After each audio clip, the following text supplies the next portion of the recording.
লম্বা সময় পর ওটিভি সিরিজের আরো একটি নতুন ভিডিও নিয়ে হাজির হয়ে গেলাম। আমরা গত ভিডিওতে এই লিটেক ইনভার্টারটির উপর ভিডিও করেছিলাম যে এটা লোড টেস্ট কেমন নিতে পারে, অর্থাৎ কত লোড এটা চালাতে পারে। এটা সাধারণত 100 ওয়াটের একটি ইনভার্টার বললে ভুল হবে, এটাকে কনভার্টার বলা হয়। যেমন এখানে উপরেই লেখা রয়েছে ডিসি কনভার্টার। অ্যাজ ইউজুয়াল মার্কেটে সবাই কিন্তু এটাকে ইনভার্টার নামে চিনে থাকে। 100 ওয়াটের ইনভার্টার বলে হচ্ছে এই ধরনের প্রোডাক্টগুলো তারা দেখায়, সেই হিসেবে আমি এটাকে ইনভার্টারই বলছি। তো আপনারা এটা একটু ক্ষমা সুন্দর দৃষ্টিতে দেখবেন। তো এই কনভার্টার সিস্টেমটা কি, মানে এটা হচ্ছে 12 ভোল্টকে কনভার্ট করে হাই ভোল্ট ডিসিতে কনভার্ট করে, এই কারণে এটাকে কনভার্টার বলা হচ্ছে। আর আমরা যেহেতু ওটিপি সিরিজ বলছি, ওটিপি সিরিজে হচ্ছে আমরা এটাকে খুলে টুলে অপারেশন করে দেখি যে প্রোডাক্টগুলোর ভিতরে অবস্থান কি।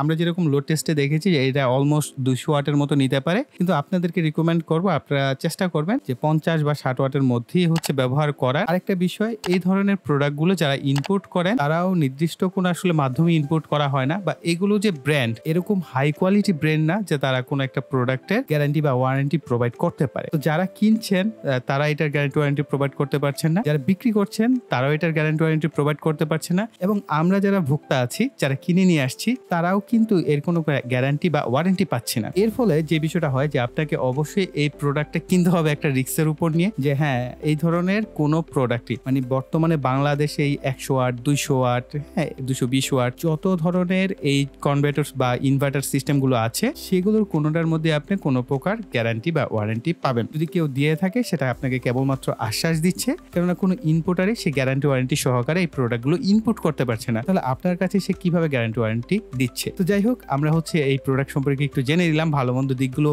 জানানো আমি মনে করি আমার পক্ষ থেকে আপনাদেরকে জানানো উচিত। এই কারণে আমি সবসময় একটা প্রোডাক্টের ভালো মন্দ দিক আপনাদের সাথে শেয়ার করে থাকি।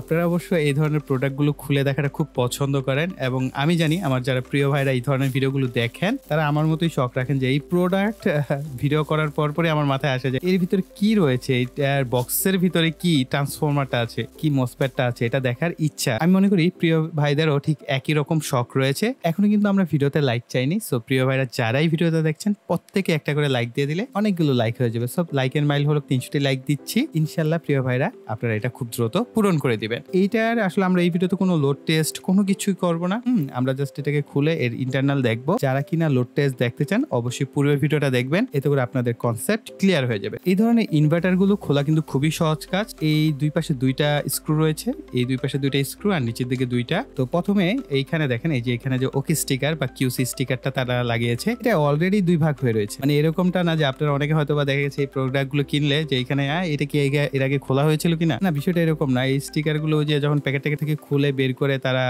প্যাকেজিং করে তখন স্টিকার দুই ভাগ হয়ে গেছে। তো আমারটা যে দেখেন আমার কষ্ট করে দুই ভাগ করতে হবে না, না খুললেও একই অবস্থায়। তো আমরা এটাকে আবার এই পাশ থেকে খুলবো, 4টা স্ক্রু জাস্ট চটপট খুলে ফেলছি। তবে এটার কেসটা আমার কাছে বেশ ইন্টারেস্টিং লাগে, শুনতেই পাচ্ছেন মেটালের শব্দ। কেসটা বেশ শক্তপোক্ত করা হয়েছে, স্টাইলিস্ট করা হয়েছে যতটুকু সম্ভব হয়েছে। এই ধরনের ইনভার্টার গুলো আসলে এতটা স্টাইলিস্ট হয় না, ফিনিশিং কোয়ালিটি আসলে এতটা ভালো হয় না, অনেকটা অ্যাব্রো থ্যাব্রো হয়। তো সেই হিসেবে আমার কাছে মনে হয়েছে যে হ্যাঁ এটার কেস কোয়ালিটি বেশ ভালো। বেশ, আমাদের উপরের পার্ট খুলে চলে আসছে। এরপর আমরা এই নিচের দিকে যে দুটো স্ক্রু আছে এই দুটোকে খুলে ফেলবো, তাহলে আমাদের সার্কিটটা সেপারেট করা সহজ হবে। আমরা এর আগে যে নাতাশা ইনভার্টারটা ছিল সেটা খুলেছিলাম, ঠিক একই প্রক্রিয়া হয়। আমার আসলে এটাকে খোলার কোনো ঝামেলাই মনে হচ্ছে না, একেবারে সিম্পল এই ধরনের ইনভার্টার খোলা। এর থেকে বড় ইনভার্টার আমরা খুব সহজে খুলতে পারি, তাই না? এরপর আমরা এই তারটাকে ভিতরের দিকে নিয়ে নিব। এই তারটা মূলত ব্যাটারি কানেকশন করার যে তারটা সেটা। মোটামুটি আমাদের সার্কিট খোলা হয়ে গেছে, কিন্তু আমরা চাচ্ছি যে একেবারে বাহিরে নিয়ে এসে কাছ থেকে আপনাদেরকে পুরো সার্কিটটা দেখাতে। তো এখানে এলইডি আছে দুইটা, এলইডি দুইটাকে আমরা ভিতরের দিকে নিয়ে আসবো। ইয়েলো দুইটা তার দিয়ে হচ্ছে আমাদের সুইচটাকে কানেকশন করা হয়েছে। আমরা এই তার দুইটাকে কেটে ফেলবো। এখানে বেশ কিছু ব্যবস্থা রয়েছে যাতে সার্কিটটাকে মেটাল বডি থেকে আলাদা করা যায়, তার জন্য। এরপর আমরা এইখানে দুইটা জিআই তারের মতো রয়েছে, এই দুইটাকে কেটে ফেলবো। এসি কানেকশনের জন্য তারা এই ধরনের তার কেন ব্যবহার করে আমি জানি না, একটু মোটা তার ব্যবহার করলে তো ভালো হয়। ব্যাস, আমাদের সার্কিট পুরো বডি বা কেস থেকে আলাদা হয়ে গেছে। তারগুলোকে পেঁচিয়ে একটু গুছিয়ে নেওয়া যাক, যাতে করে আপনাদের পুরো সার্কিট বোর্ডটা কাছ থেকে দেখাতে পারি। এখন আমরা এই সার্কিটটা একটু কাছ থেকে যদি দেখি, আমরা বাম পাশে এই যে ইয়েলো রঙের কস্টেপ লাগানো, এটা হচ্ছে ট্রান্সফরমার। এই ধরনের ট্রান্সফরমারগুলোকে ফেরিট কোর ট্রান্সফরমার বলা হয়। আমরা যে লোড টেস্ট করেছিলাম সেখানে 200 ওয়াটের মতো পেয়েছিলাম, কিন্তু 200 ওয়াট দিয়ে আমরা কিন্তু কোনো ফ্যান চালাতে পারিনি। তার কারণ কি? 200 ওয়াট দেখেন আপনার বাসাবাড়ির ফ্যান কত 60 থেকে 70 বা 80 ওয়াট হয়ে থাকে। একেবারে পুরাতন যেগুলো সেগুলো হয়তো 100 বা 120 ওয়াট ম্যাক্সিমাম, এত যায় না, তাই না? তার মানে 60-70 ওয়াটে যদি আমার বাসাবাড়ির সিলিং ফ্যান চলে তাহলে এটা 200 ওয়াটের মতো আউটপুট দিতে হবে। তাহলে কেন চলছে না? এটার ইন্টারনাল স্ট্রাকচার দেখলে আপনি তখন বুঝতে পারবেন যে কি ঘটনা। দেখেন এখানে দুইটা মাত্র মোসফেট ব্যবহার করা হয়েছে। এই দুইটা মোসফেট ব্যবহার করার ফলে যখনই আমরা কোনো ফ্যানকে এটার সাথে কানেকশন করবো, একে তো এটা হাই ফ্রিকোয়েন্সি জেনারেট করছে 50 হার্টজ না, ফ্যান চলার জন্য যে 50 হার্টজ ফ্রিকোয়েন্সি দরকার সেটা নাই, এটা কিলো হার্টজ রেটে ফ্রিকোয়েন্সি জেনারেট করছে, মানে খুব দ্রুত পালস হচ্ছে। তো এর ফলে কি হচ্ছে যে আমাদের যে ফ্যানটা সেটা কিন্তু রান করতে পারছে না। আর এই যে দুইটা মোসফেট, এটা যখন আমাদের ফ্যানটা রান হতে চাবে, হয়তো ফ্যানটা কিছু সময় ঘুরতেও পারে, অনেক ক্ষেত্রে এরকম হতে পারে, কিছু সময় ঘুরতে পারে আবার কিছু সময় ঘুরবেই না। তো এই যে সে রান হওয়ার সময় একটা হাই ভোল্টেজ বা হাই এম্পিয়ার তার প্রয়োজন হয়, এই দুইটা মোসফেট কখনোই তাকে দিতে পারবে না। মিনিমাম 4টা মোসফেট হলে সেক্ষেত্রে হয়তো বা আপনি একটা ফ্যানকে রান করতেও পারে, হ্যাঁ সেটা অন্য প্রসঙ্গ। আর এটা যেহেতু DC two DC converter system বলা হচ্ছে, এই ডিসি টু ডিসি কনভার্টার সিস্টেমে যেটা হয় 12 ভোল্টকে হাই ভোল্টেজে কনভার্ট করা হয়। হাই ভোল্টেজ বলতে ধরেন অলমোস্ট 240, 250, 260 অথবা কিছু ক্ষেত্রে আমি পেয়েছি 300 ভোল্ট পর্যন্ত জেনারেট হতে পারে। যাই হোক, এটার আর বিশদ আলোচনায় যাচ্ছি না। যদি আপনারা চান এটার উপর সেপারেট করে একটা থিওরি ভিডিও করব, অবশ্যই কমেন্ট সেকশনে পিওর ভাইরা দেখবেন। আমি এটা থিওরি নিয়ে একদম ঘন্টার উপর ঘন্টা আলোচনা করতে পারবো। এখানে আমি দেখতে পাচ্ছি এখানে যে আইসিটা ব্যবহার করা হয়েছে SG3524N, আর এই আইসিটাই মূলত আমাদের যে ফ্রিকোয়েন্সিটা, অর্থাৎ এই যে দুইটা মোসফেট, এই দুইটা মোসফেটের মাধ্যমে সে সিগন্যালটা জেনারেট করে, যার ফলে আমরা আউটপুটে একটা হাই ভোল্টেজ পেয়ে থাকি। আমরা এই লিটেক ইনভার্টারের সাথে যে মোসফেটটা, সেই মোসফেটটার মডেল নাম্বার হচ্ছে 8896। তো আমরা গুগলে সার্চ করব 8896 মোসফেট, এটা লিখে জাস্ট এন্টার করে দিব। এখান থেকে আপনারা ছবিগুলো দেখে নিতে পারেন আর অল অপশনে চলে আসবেন। এখানে আপনি ডেটা শিট থেকে মূলত জেনে নিতে পারেন যে আপনার এই মোসফেটটা আসলে কতটুকু পাওয়ারফুল সেটা, আর এটা কোন ধরনের মোসফেট সেটা, যেমন FDP8896 N চ্যানেল মোসফেট এটা। ওকে, যে কোনো একটা ডেটা শিট থেকেই কিন্তু এর পাওয়ার সম্পর্কে জানতে পারবেন। পাওয়ার বলতে আমরা ভোল্টেজ এম্পিয়ারটাই আমাদের সব থেকে বেশি ইম্পর্টেন্ট হয়ে থাকে। তো এখানে দেখতে পাচ্ছেন এটা হচ্ছে FDP8896 মোসফেট N চ্যানেল পাওয়ার মোসফেট, এবং 30 ভোল্ট 92 এম্পিয়ার হচ্ছে এটা নিতে পারে। এইখানে যদি আপনার আরো বেশি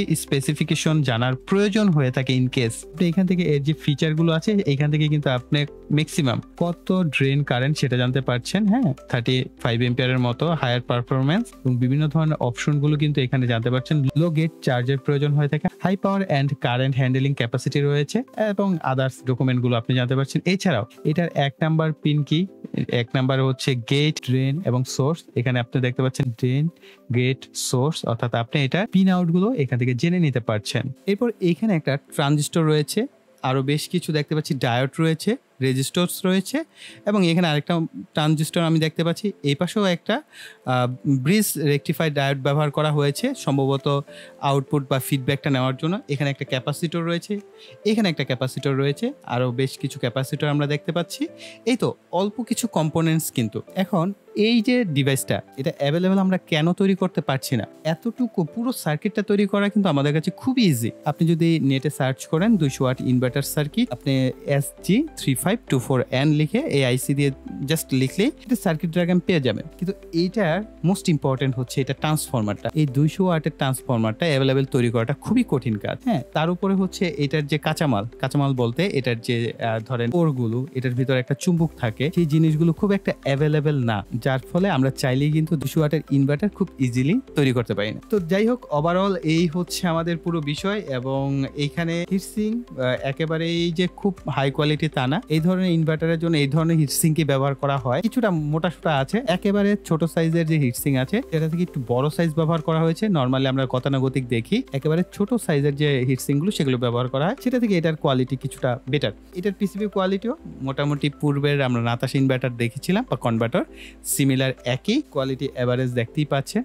এই হচ্ছে পিছনের দিকের অংশ আর এই হচ্ছে সামনের দিকের অংশ। আর এরকম আপনারা আরো ওটিপি সিরিজে ভিডিও চান কিনা সেটাও প্রিয় ভাইরা কমেন্টসে লিখবেন, তাহলে কিন্তু আমরা পরবর্তীতে এই ধরনের ওটিপি সিরিজে আরো অসংখ্য ভিডিও নিয়ে আপনাদের সামনে হাজির হতে পারি। তো প্রিয় ভাইরা, আপনারা অবশ্যই এই ভিডিওতে লাইক, কমেন্ট এবং শেয়ার করবেন। আর যারা এখনো চ্যানেলটিকে সাবস্ক্রাইব করেনি এরকম নিত্য নতুন ভিডিও পাওয়ার জন্য চ্যানেলটিকে সাবস্ক্রাইব করে পাশে বেল বাটনটি অ্যাক্টিভ করে রাখবেন পরবর্তী ভিডিওর নোটিফিকেশন পাওয়ার জন্য। তো এই বলে এখানে বিদায় নিব। সকলে ভালো থাকবেন, সুস্থ থাকবেন, টাটা।